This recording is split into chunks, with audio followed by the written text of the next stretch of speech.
It's the breaking news at the top of 10 tonight on India Reports. A terror alert has been issued across several airports and metro stations across India after the Maulana of terror, Masood Azhar, has resurfaced in Bahawalpur in Pakistan. Reports have also indicated that the Jaish Mohammed, his terror outfit, is planning suicide attacks at election rallies in India.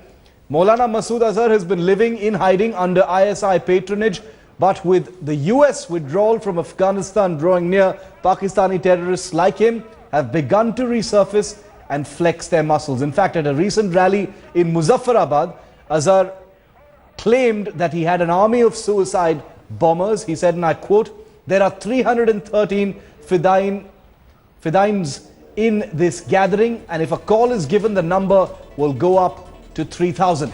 Maulana Masood Azhar is learned to have said, according to news reports from Pakistan, Masood Azhar was released, remember, from an Indian prison in exchange for passengers of the hijacked IC-814 flight by Pakistani terrorists from Kathmandu in December 1999. The aircraft was taken to Kandahar in Afghanistan. After his release, Masood Azhar went to Pakistan and formed the Jaish-e-Mohammed terrorist group. Let's get a word in from Headlines Today's Jugal Purohit for more on this story. Jugal, disturbing information about the re-emergence of Jaish-e-Mohammed founder and one of India's most wanted terrorists, Masood Azhar. What more details do we have? And is it not also true, Jugal, that it could be impossible for him to re-strengthen and regroup as a force against India without the ISI's patronage?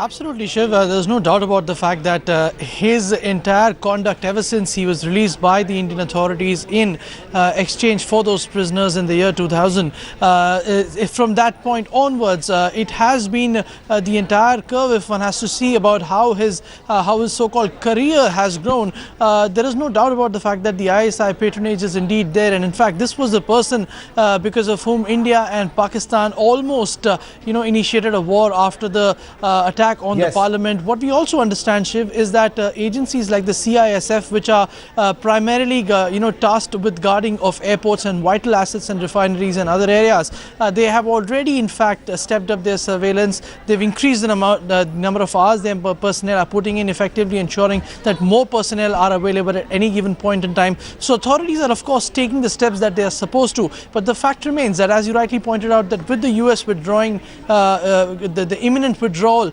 it's time that Pakistan yet again is releasing out of its can of worms people like Masood Azhar, who've done nothing else except spewing venom against India and Indian interests. So it's indeed a very, very worrying signal coming at a time, of course, when Nawaz Sharif is proclaiming peace and wants to normalize ties, Shiv.